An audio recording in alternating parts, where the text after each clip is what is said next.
Télé 50, il y a les chroniqueurs, il y a les invités et il y a les spécialistes. Un spécialiste aujourd'hui, c'était Jean-Marie Kassamba qui est avec nous, qui est toujours avec nous. Mais là, c'est un invité qui est jeune, congolais, intelligent. Voilà, vous allez le découvrir. Spécialiste...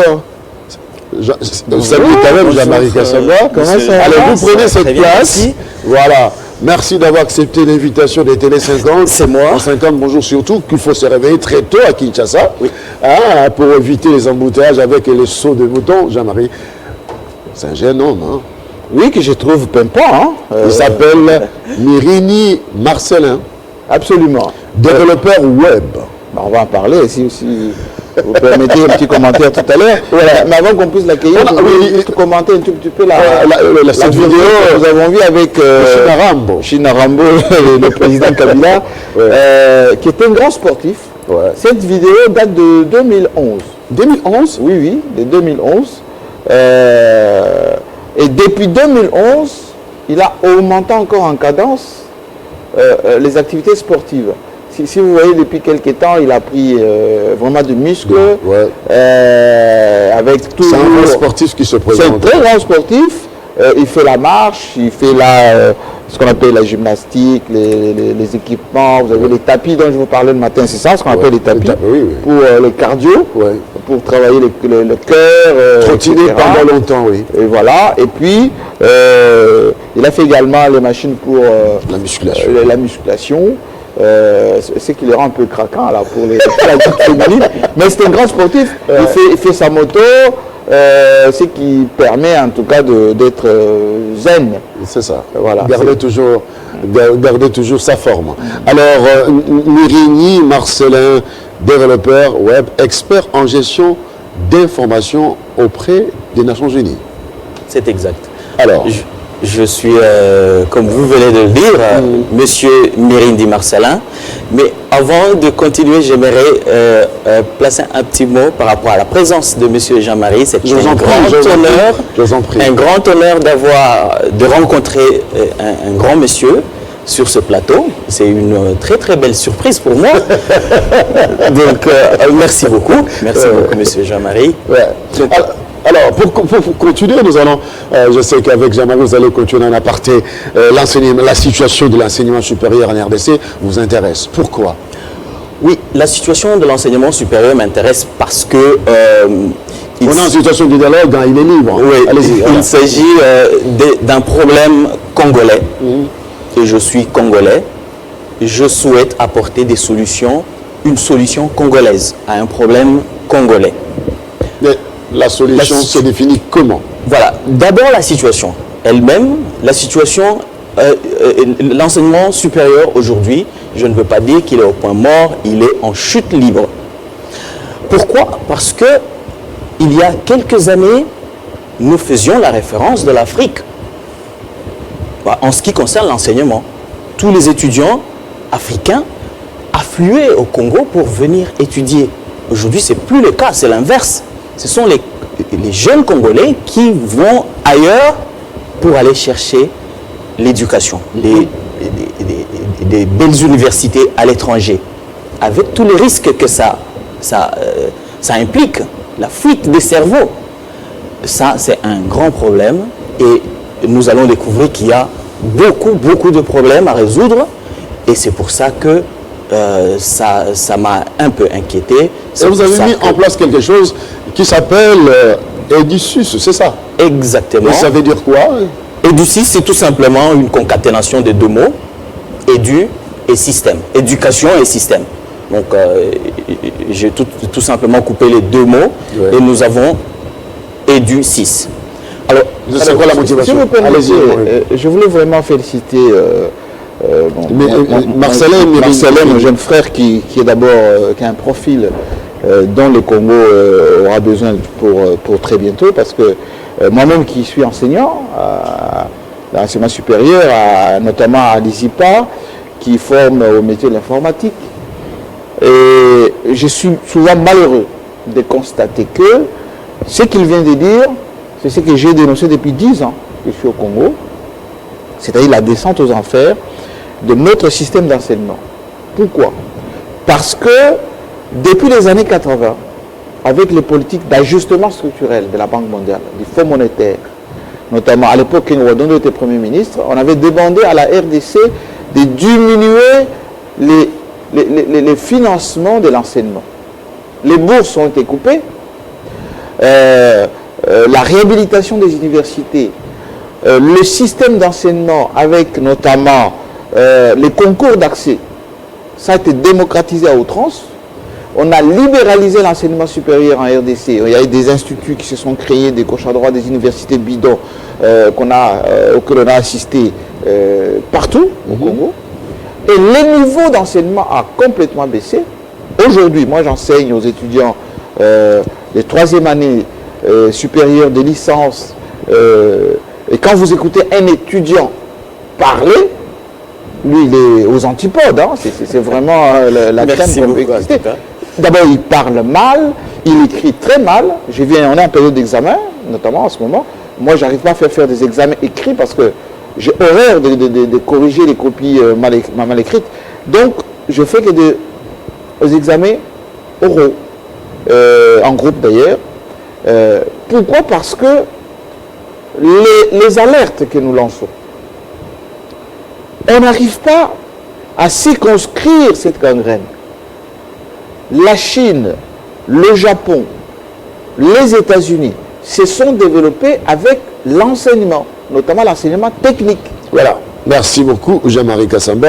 Alors, Mirini, Marcelin, votre questionnement trouve le point d'intersection avec Jean-Marie Kassamba. Oui, c'est vrai, vous présentez l'affaire, mais qu'est-ce que vous donnez comme remède à cela? Aujourd'hui, les jeunes doivent faire quoi pour éviter d'aller étudier ailleurs? Parce que c'est un besoin réel. Oui, ce n'est pas un problème des jeunes, c'est un problème de tout le monde. Il faut qu'on prenne action tout de suite. Et c'est tout le monde qui doit prendre cette action. C'est trop général, tout le monde. Oui, bon, je vais m'expliquer, mais il faut que quelque part, chacun fasse son effort. Il donne quelque chose pour que ça marche. C'est pour... Parlez-nous d'abord d'Edicius. Oui. C'est un concept que vous avez intériorisé. Pourquoi d'abord avoir pensé cela? D'accord. Alors, je pense que c'est très très important que ce que M. Jean-Marie a soulevé tout à l'heure, mais il y a vraiment une multitude de problèmes. Il y a eu beaucoup de problèmes dans l'enseignement supérieur et ce serait très important d'en citer quelques-uns pour qu'on essaie de comprendre quelle est la solution à prendre. Il y a d'abord la non-maîtrise des effectifs réels des étudiants congolais. Les effectifs des étudiants congolais ne sont pas très bien maîtrisés. Ce qui entraîne une conséquence. Comment est-ce que les décideurs, le pouvoir public, le gouvernement, prend des décisions par rapport aux questions du chômage, par exemple, de l'emploi? Dans certains pays où je suis passé, j'ai vu que le gouvernement intervenait dans l'inscription d'un étudiant. Parce qu'à un certain moment donné, le gouvernement va dire « nous avons besoin d'autant de médecins cette année Oui. ». Donc, on va faire beaucoup plus d'efforts à inscrire et à produire, à former plus de médecins. Oui. Et à un certain moment donné, ce ne sera plus des médecins, mais ce sera cette fois-ci des ingénieurs en bâtiment, etc. Sur base de quelles données statistiques le gouvernement oriente des politiques en matière de chômage, en matière d'emploi. Il y a un autre problème. Un problème, les documents académiques sont très falsifiables. Notoirement falsifiables. Et comment? Ah oui, moi je suis un informaticien, tu me donnes ton diplôme tout à l'heure, en 3 minutes je peux te le produire avant la fin de cette émission. Parce que tous nos documents sont vraiment très falsifiables. Nous avons connu à un certain moment donné le ministère, je crois, de l'Intérieur qui faisait l'identification des faux diplômes à un moment donné. Même de nos diplômes. D'où la crédibilité même de nos diplômes et la crédibilité même de notre système éducatif vis-à-vis de nos partenaires externes qui nous cotent. Parce qu'aujourd'hui, vous savez que nous n'avons aucune université sur le top 200 des meilleures universités en Afrique, au monde, n'en parlons même pas. Donc, nous sommes vraiment pas crédibles par rapport à notre système éducatif. Donc, ça pose vraiment de sérieux il faut problèmes. révolutionner les choses sur le plan même informatique, introduire la gestion informatique de nos universités. Exactement Je vous comprends déjà. C'est là que je veux en venir, mais finissons-en avec quelques problèmes très majeurs. L'autre problème, c'est la mobilité irrégulière des étudiants. Un étudiant a échoué à l'UNIKIL, il va monter je ne sais pas, à l'ISIPA ou je ne sais pas où. C'est un problème, on ne peut pas l'identifier. Il n'y a pas de mécanisme pour identifier cet étudiant-là. On a un problème de manque de bibliothèque. Nous n'avons pas de bibliothèque pour couvrir l'ensemble de 1 millier. Je crois que nous sommes autour de 1 million d'étudiants sur l'espace congolais aujourd'hui. Nous n'avons pas de bibliothèque. Nous n'avons pas de professeurs. Nous sommes autour de 2000 à 3000 professeurs aujourd'hui au Congo. Mais nous avons à peu près 1 million d'étudiants et les standards de l'UNESCO recommandent qu'il y ait un professeur pour 40 à 50 étudiants. Donc il y a pléthore dans nos universités. Il y a pléthore et il n'y a pas de professeurs pour les encadrer. Nous sommes en train d'assister, ça c'est mon observation personnelle, à une promotion des antivaleurs dans les universités. Si vous avez de l'argent, vous pouvez monter. Si vous êtes, je ne sais pas qui, vous pouvez passer. Vous pouvez avoir des bonnes notes. Ça, ce sont des antivaleurs à corriger. C'est-à-dire que maintenant, je ne veux pas citer, il y a beaucoup de problèmes, en tout cas, je ne peux pas les finir. On va peut-être prendre toute une journée. Je vais me limiter là-bas. C'est-à-dire qu'il faut qu'on prenne action. D'où l'invention de ce système. C'est un système. Ce système va apporter quelle innovation? Exactement. C'est un système dont les fonctionnalités sont centralisées autour d'une simple carte d'étudiant. Ah, on n'a pas fait quelque chose que Jean-Marie nous a recommandé ce matin pour notre avis. Je me promène avec. Je me promène avec. Donc, ne vous inquiétez pas. Ah non, il est excellent. Ne vous Tout ce inquiétez qu'il pas. dit, je suis en train d'incurgiter ça avec délectation.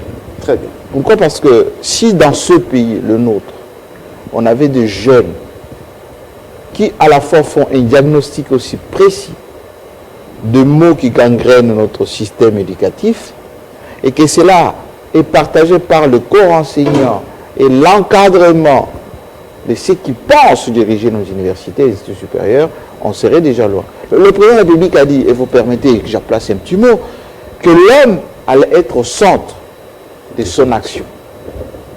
La première tentative des étudiants, au niveau du campus de Kinshasa, de se révolter, et c'est évident par rapport aux frais académiques, devrait servir de déclencheur d'une dynamique de rationalisation. Pourquoi? Au lieu seulement de dire qu'on va identifier qui est étudiant, qui n'est pas étudiant pour le reloger au niveau des campus, il faut repenser l'admission même en première année d'université. L'admission. Ensuite, nettoyer un tout petit peu. Excusez-moi du peu. Il y a des enseignants qui ont eu leur doctorat dans les années 70-80, qui n'ont jamais publié un seul article. Moi, je ne vends pas les syllabus, par exemple. J'exige que les étudiants aient ce qu'on appelle des références au niveau bibliothèque virtuelle aujourd'hui avec l'Internet, etc. Parce que, comme il vient de le dire, on n'a pas de bibliothèque physique. Mais il y a des gens qui se font leur deuxième revenu, troisième revenu, avec ce qu'ils appellent droit d'auteur. Ils vendent tout. L'interrogation, les contrôles, les syllabus qu'on photocopie. Et ma foi, les étudiants, ils n'assistent pas au cours, Ouais. ils ne présentent aucun contrôle, aucun TP. Il attend à la fin de l'année, il va seulement disponibiliser $200, $300. L'assistant ou le moukala du prof va gérer cette affaire et vous retrouvez cet étudiant diplômé, incapable de faire quoi que ce soit. Voilà. Ce n'est pas avec ça qu'on va développer un pays. Voilà, merci beaucoup. Marcelin, votre système apporte des innovations. Vous étiez en phase de nous faire la démonstration. Bon, peut-être que nous n'aurons pas beaucoup de temps de faire la démonstration, mais je peux bien la faire. Allez-y. Je veux tout simplement essayer d'expliquer c'est quoi ce système, comment il fonctionne. Mais je retiens quelque chose de très très important dans le propos de M. Jean-Marie. C'est la base, c'est l'identification des étudiants.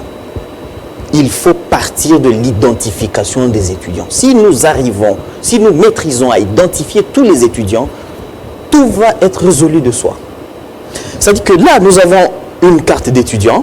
Ok, c'est un modèle, hein? Ne pensez pas que c'est une vraie carte d'étudiant. Spécimen. Oui, c'est un spécimen, voilà. Donc c'est une carte d'étudiant, a priori qui paraît très simple, mais... C'est écrit EduSys. Exactement. Student Management System. Student Management System. C'est une carte a priori très simple, comme vous la voyez, mais c'est une carte très spéciale que nous avons mis beaucoup de temps avec beaucoup d'amis. C'est quoi la spécificité de cette carte? La carte a une mémoire pour contenir les informations d'un étudiant. Tout le parcours d'un étudiant peut être stocké dans cette carte-là. Elle a aussi une antenne qui peut se connecter à un serveur. Donc, dans notre conception, nous avons imaginé un serveur central du gouvernement qui va stocker toutes les informations de tous les étudiants, de manière à ce que vous ne pouvez pas, par exemple, falsifier un document parce que votre carte contient votre diplôme. Vous ne pouvez pas, par exemple, aller monter ailleurs alors que vous avez échoué là d'où vous venez. Parce qu'on va arriver à le détecter à partir de votre carte. La traçabilité existe. La traçabilité existe. Et ça va résoudre beaucoup d'autres problèmes que je souhaite... nous pouvons prendre vraiment beaucoup de temps à tout expliquer. Mais c'est la solution à tous les problèmes que nous avons. Derrière cette carte, il y a un grand système que nous avons développé et qui est en ligne en ce moment même, auquel tout le monde peut accéder.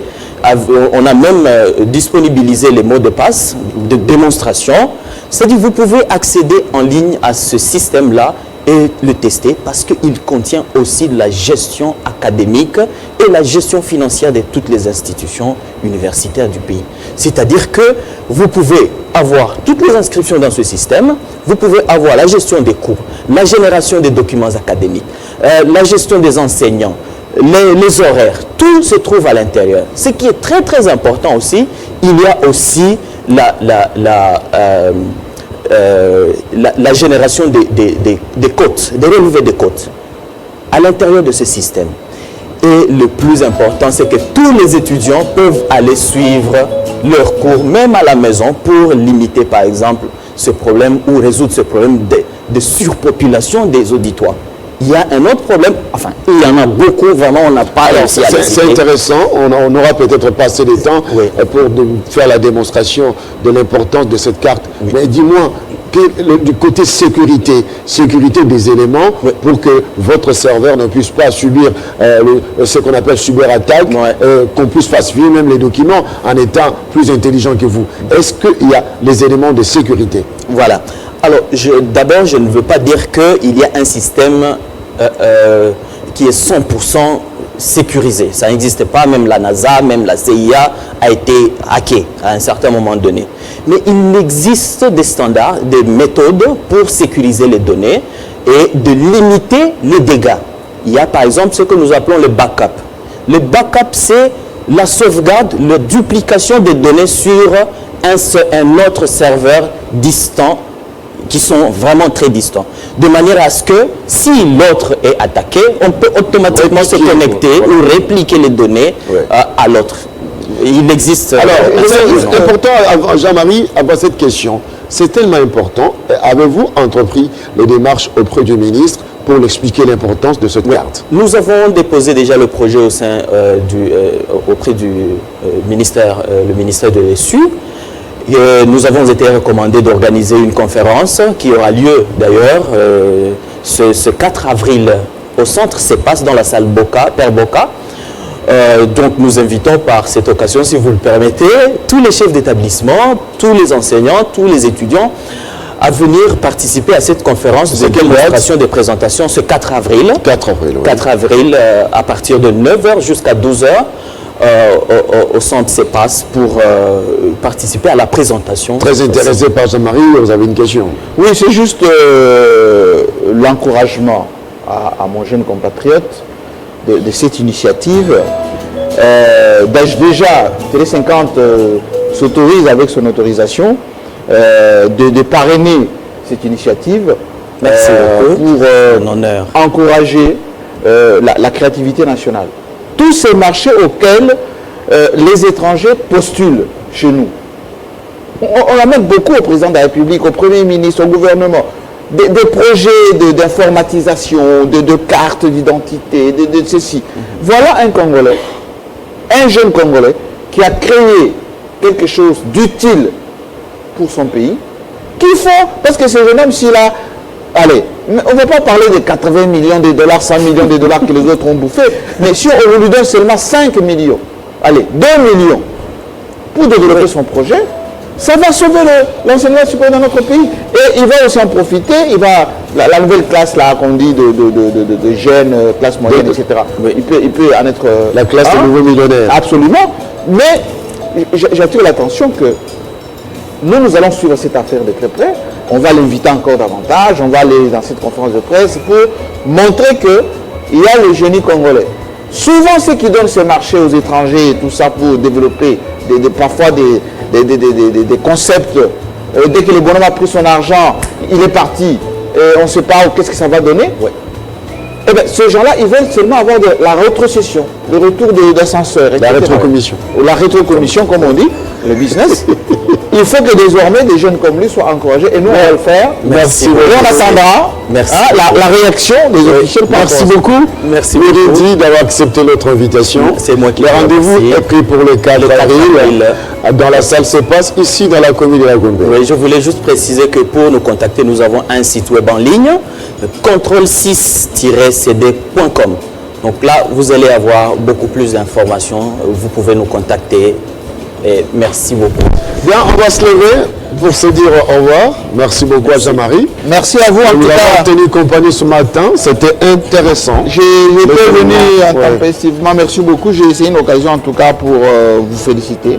Merci. Pour ce plateau qui a pris des couleurs et votre sens d'initiative parce que c'est un petit secret que je livre à ceux qui nous suivent.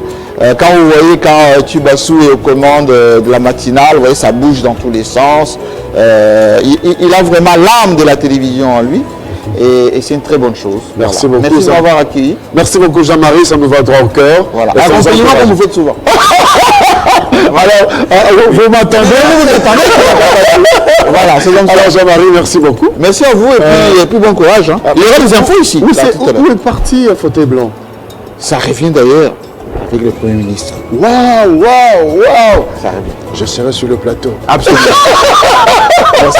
Alors, Amirindi Marcelin, merci beaucoup. Merci beaucoup. On est très content. Peut-être qu'on croit que vous êtes ivoirien, camerounais, tchadien. C'est un Congolais, Congolais de pur sang, Congolais intelligent, sage et puis éveillé. Voilà, merci beaucoup. Allez, le 4 avril, les rendez-vous est pris. Le 4 avril, les rendez-vous est pris. On dirait comme les Américains, comme les stars, on dit quoi? Check. Mesdames et messieurs, c'était pour moi un grand plaisir d'avoir présenté cette tranche matinale 50 bonjour. Nous sommes arrivés à la fin. La messe est dite. Eh bien, retrouvez demain Fabien Kalonji. Et moi, je vous retrouve le vendredi soir dans Kinshasa Direct et le mercredi pour 50 bonjour. À toute mon équipe technique, oui, Arnold, le réalisateur le plus doux et le plus calme. Il y avait aussi à la caméra Winnie Zaira, Kabengele, les grands villageois de Lemba. Hein? Il y a aussi le revenant, Goudi. Voilà, avec sa Jeep, lui fait des accidents partout, mais la Jeep est toujours en état. Merci beaucoup à Marina Marie-Mar, que je l'aime bien appeler comme ça, qui nous assiste très tôt matin. Hein? Un Bombo qui nous a assisté pour servir le thé, le café. Voilà, le maquillage serré par Betty. Toute une grande équipe. Les sons, c'était avec DD160 Sologie. Allez, faites ça. On monte. On monte. Ah, il s'est fait signaler pour ça. On descend. DD160. Merci beaucoup, mesdames et messieurs. Ça n'est donc fini. Aujourd'hui, je ne vous quitte pas. Voilà. Demain, je resterai avec vous, dans vos cœurs, surtout parce que c'était merveilleux. Ciao.